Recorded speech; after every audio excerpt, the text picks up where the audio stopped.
घर परिवार छुटलै सब छोड़े चलती कटहिया साजा हम बिना कौनो गलती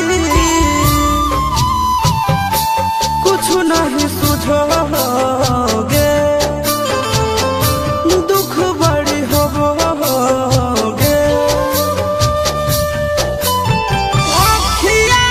के आंसुआ से भीजल हो तो चिट्ठिया कहियो नहीं सुख हो गेला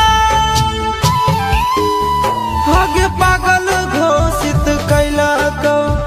रांची पागल खाना